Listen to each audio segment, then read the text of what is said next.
and welcome back to my channel. I hope you guys are having an amazing Sunday. Later I'm going to my friend's dinner party, that's why I'm just like this.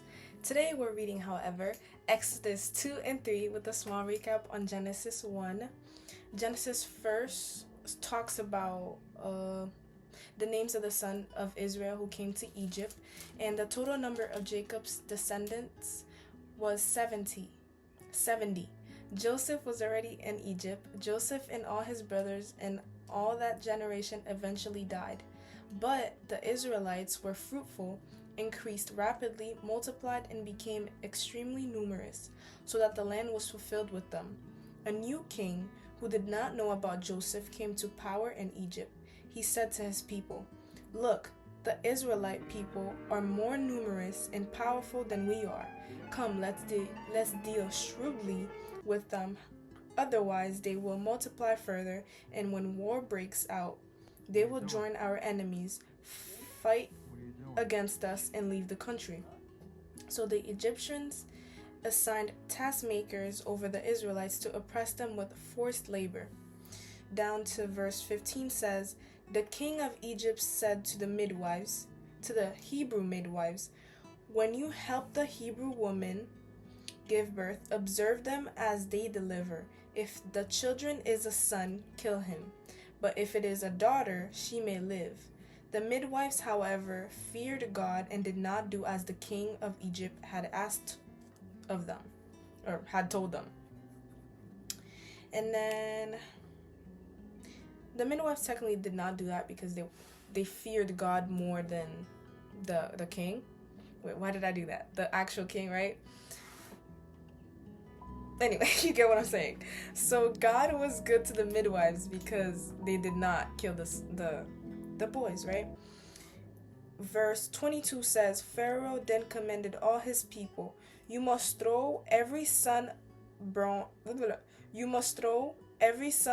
to the Hebrews into the Nile, but let every daughter live." Sorry, I was kind of like trying to paraphrase it as fast as I could, but my notes for that was that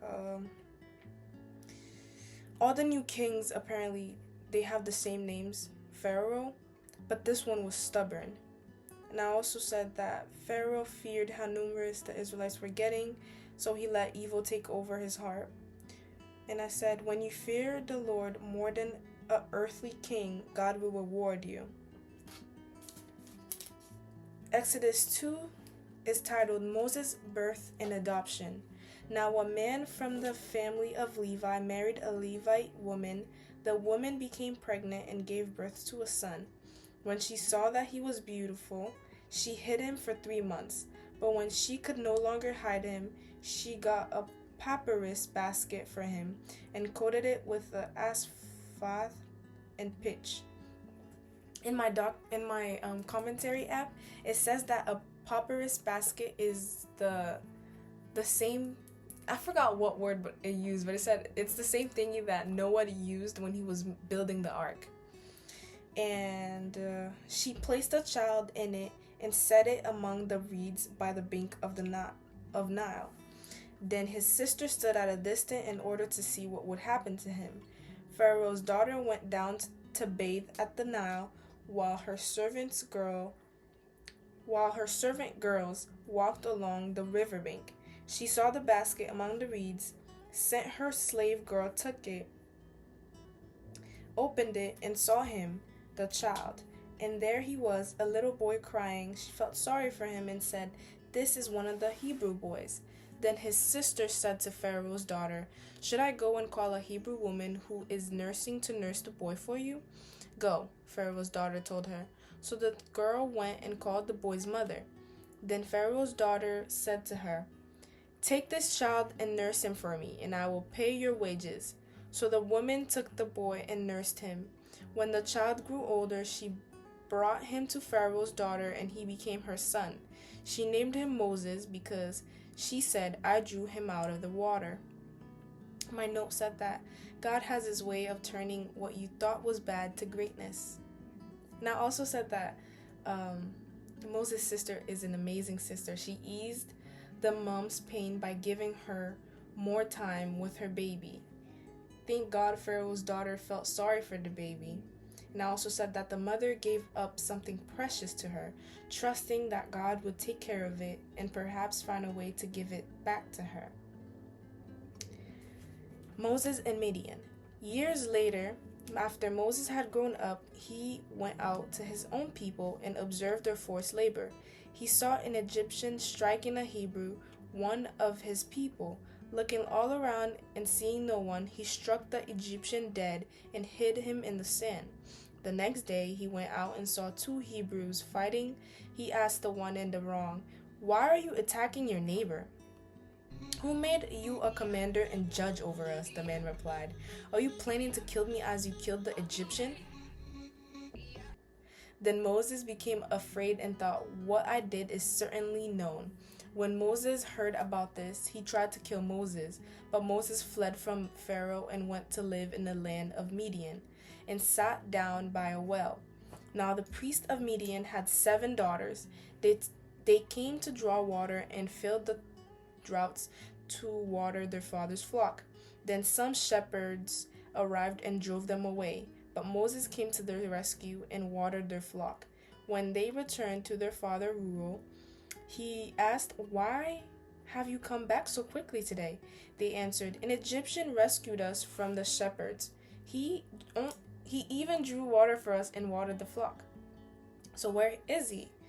He asked his daughters. "Why then you leave the man behind? Invite him to eat dinner."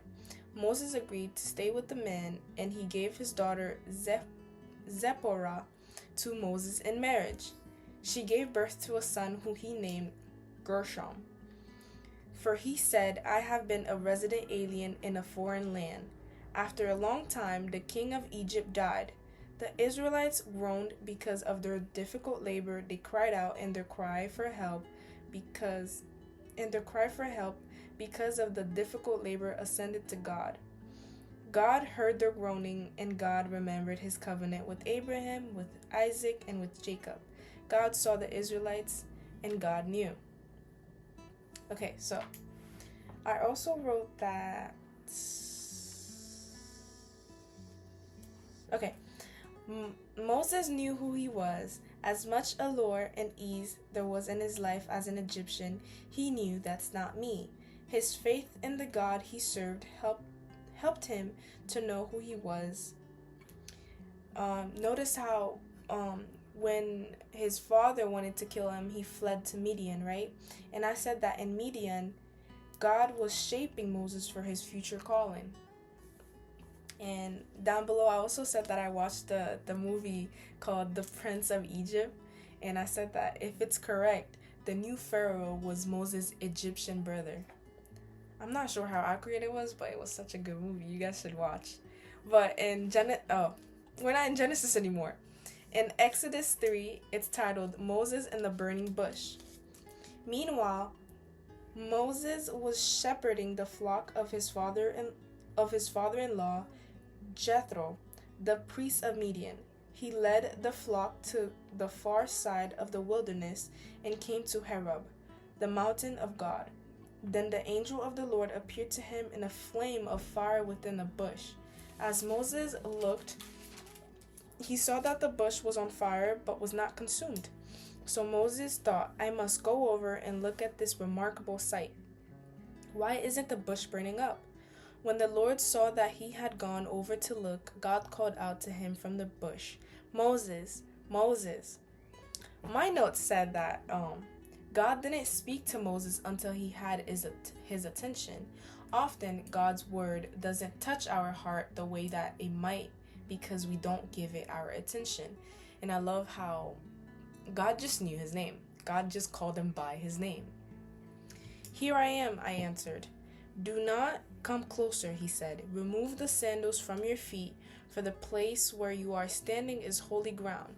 Then he continued, "I am the God of your father, the God of Abraham, the God of Isaac, and the God of Jacob." Moses hid his face because he was afraid to look at God. I'm guessing the reason why he was afraid to look at God was also because he killed someone, right? So let alone God was speaking to him, he was suddenly aware of his sins, right? Then the Lord said, I have observed the misery of my people in Egypt and have heard them crying out because of their oppressors. I know about the Egyptians and to bring them from that land to a wait. Sorry. Whoa. Let me re-say that. Then the Lord said, I have observed the misery of my people in Egypt and have heard them crying out because of their oppression. Wait. I have heard them crying out because of their oppressors. I know about their sufferings, and I have come down to rescue them from the power of the Egyptians and to bring them from that land to a good and spacious land, a land flowing with milk and honey. The territory of the Canaanites, Hittites, Amorites, Perizzites, Hivites, and Jebusites. So because the Israelites' cry for help has come to me, and I have also seen the way the Egyptians are oppressing them, therefore, go. I am sending you to Pharaoh so that you may lead my people, the Israelites, out of Egypt. But Moses asked God, who am I that I should go to Pharaoh and that I should bring the Israelites out of Egypt? He answered, I will certainly be with you, and this will be the sign to you that I am the one who sent you.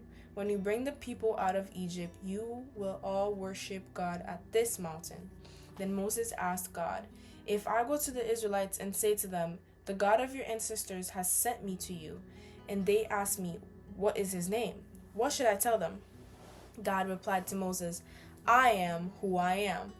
This is what you are to say to the Israelites, I am has sent me to you. God also said to Moses, say this to the Israelites, the Lord, the God of your ancestors, the God of Abraham, the God of Isaac, and the God of Jacob has sent me to you. This is my name forever. This is how I am to be remembered in every generation.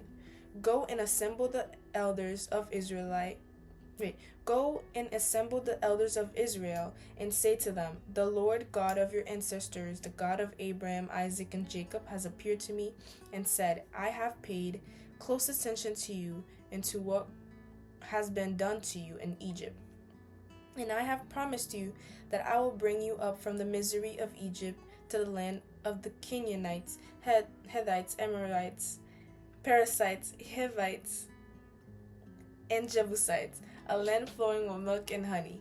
They will listen to what you say, then you, along with the elders of Israel, must go to the king of Egypt and say to him, the Lord, the God of the Hebrews, has met with us. Now please let us go on a 3-day trip into the wilderness so that we may sacrifice to the Lord our God.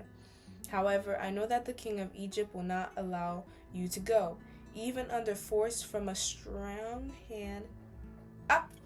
However, I know that the king of Egypt will not allow you to go, even under force from a strong hand. But when I stretch out my hand and strike Egypt with all my miracles that I will perform in it, after that he will let you go. And I will give these people such favor with the Egyptians that when you go, you will not go empty-handed. Each woman will ask her neighbor and any woman staying in her house for silver and gold jewelry and clothing, and you will put them on your sons and daughters, so you will plunder the Egyptians. Plunder means steal, I think. Okay, we have a commentary from the Bible. It's titled, The Burning Bush. They say the devil is in the details, but more often than not, I find that God is... My bad. They say the devil is in the details, but more often than not, I find that God is there. It happens all the time in the Bible, when a small detail changes everything. This particular story of Moses has one of those tiny details I've overlooked for years. I've known the story of the burning bush for as long as I can remember, and I can picture Moses there, shepherd stick in hand and shoes off to the side, because as it says in Exodus 3:5, he was standing on holy ground. But go back to Exodus 3:4. Just one little phrase before. There's this one detail that changed the whole story for me. When the Lord saw that he had gone over to look, God called out to him from the bush, "Moses, Moses." It wasn't until Moses noticed the burning. Sorry, it's because I know that in a couple minutes I have to go. That's why my mind is rush, but I'm trying not to rush. But anyway, let's go back. It wasn't until Moses noticed the bush on fire that God spoke out of it. God wasn't calling him like you call kids in from the playground. The bush wasn't yelling out Moses' name like he was the next contestant on a game show. It was when Moses noticed, when he went over to look, that God spoke to him. Look around you. What are the little moments, the details, the things God is waiting for you to notice? There's this lake I walk around often. I walk the same path every time, the one that starts on the right and loops around the lake. About halfway through, there's a little sign with an arrow pointing to another path, Genier Ridge. I've seen it a lot of times, but I've always kept on walking even though it caught my eye each time I passed it. On Saturday, I finally quit ignoring that little nudge and turned up that path. It was hard and steep, and it only got steeper as I climbed. Why am I doing this? I thought, as a podcast about loving your city well played in my ears. At the apex of the climb is a clearing, and when I reached it, I paused by a bench to catch my breath, and then I saw it, the entire city skyline right there in my view. There's the city I love, I thought, as the podcast reminded me that God places people in their city on purpose. He wanted me to hear it while I was seeing it. Once I noticed the burning bush and walked toward it, he spoke to me. It wasn't a huge deal, but it mattered to my heart. Today, God uses his word to speak to us, but he uses all sorts of things to get our attention and draw us deeper into his truth. What is the thing God is using to get your attention? I bet it's different from the things he used to grasp. I bet it's different from the things he uses to grab mine, but that's okay because it's meant for you, not me. Turn, notice, listen. God is not silent. I also said that. Oh yeah. My Bible. Remember the app that I told you guys about, the commentary app, Enduring Word? It had a little note that I wanted to read. So it says, to the point Moses experiences. Sorry, let me reread that. To this point, Moses empathized the separation between himself and God. Moses could never burn without being consumed. Moses could never speak from the midst of a fire. Moses couldn't keep his sandals on in the divine presence. Moses was not the eternal God of the patriarchs. The separation between God and Moses was real, yet God would soon show his care and compassion to Moses and the people of Israel. God is separate, but not necessarily distant. God is separate, yet God cares and connects himself to our needs. And let me see if I had other notes. Oh yeah. I do. I also said that God remembered his promise. Walking with God doesn't guarantee you the easy/painless road to live, but he will free you from the evilness of human nature. Yeah, I think that's about it. Yeah. I hope you guys liked this new video. I hope you guys liked the start of Exodus 1 to 4. Sorry, I feel like I'm rushing my words. But anyway, yeah, I'm excited to read Genesis 4 because it's about the miraculous signs for Moses. And yeah, just remember that I care for you, but God cares for you way more. Have a good day. Bye-bye.